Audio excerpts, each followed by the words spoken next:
प्रभु यीशु शुद्ध और अशुद्ध के बारे में समझाते हैं।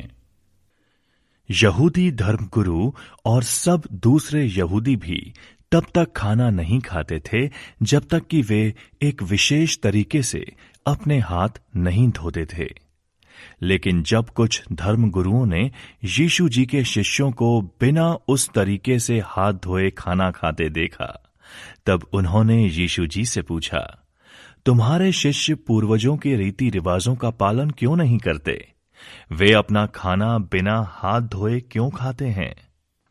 यीशु जी ने उत्तर दिया, परमात्मा ने अपने सेवक यशायाह के जरिए से तुम्हारे जैसे कपटी लोगों के बारे में कहा था। ये मेरा आदर सिर्फ मुंह से करते हैं और इनके मन मुझसे हमेशा दूर हैं। उनकी आराधना करना व्यर्थ है, क्योंकि वे लोगों के बनाए नियमों को ऐसे सिखाते हैं जैसे कि वे मेरे नियम हों। तुम भी लोगों के बनाए रीति रिवाजों का पालन करते हो और परमात्मा के हुक्म को टाल देते हो। फिर यीशु जी ने उनसे कहा, तुम अपने नियमों को बनाने के लिए परमात्मा के हुक्म को कितनी चालाकी से छोड़ देते हो, क्योंकि परमात्मा ने अपने सेवक मोशेस के द्वारा हमको ये आज्ञा दी कि तुम अपने माता पिता का आदर करो, और यह भी कि जो अपने माता पिता को बुरा भला कहता है वह पक्का मार डाला जाएगा।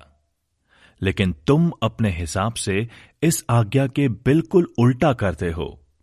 जैसा अगर कोई आदमी अपने माता पिता से कहता है कि मैं तुम्हारी कुछ मदद नहीं करूंगा, क्योंकि जो भी मैं तुमको देने वाला था वह परमात्मा को दूंगा, तब तुम ये अच्छा मानते हो, और यह करके तुम अपने बनाए रीति रिवाजों से परमात्मा के वचन को टाल देते हो।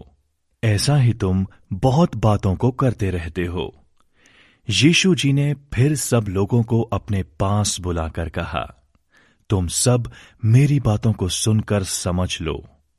कोई भी खाना जो आदमी खाता है या उसका कोई भी खाना खाने का तरीका उसको अशुद्ध नहीं करता, लेकिन जो आदमी में से बाहर आता है वही उसको अशुद्ध करता है। इसे सुनो और सीख लो। फिर यीशु जी लोगों को छोड़कर उस घर में गए जहां वे रह रहे थे। तब उनके शिष्यों ने इन बातों का अर्थ पूछा। तब यीशु जी ने कहा, क्या तुम भी इतने अनजान हो? क्या तुम इतना नहीं समझते कि जो भी खाना बाहर से आदमी के अंदर जाता है वह आदमी को अशुद्ध नहीं कर सकता है, क्योंकि वह लोगों के मन में नहीं बल्कि उनके पेट में जाता है और संडास से बाहर आ जाता है। ऐसा कहकर यीशु जी ने सब खाने वाली चीजों को सही ठहराया।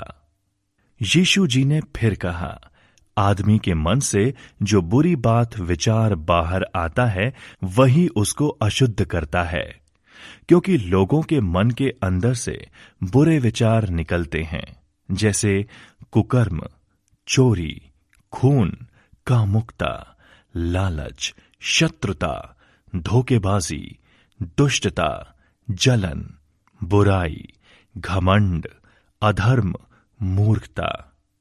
ये सब बुरी बुरी बातें लोगों के अंदर से निकलते हैं और वही उनको अशुद्ध करते हैं।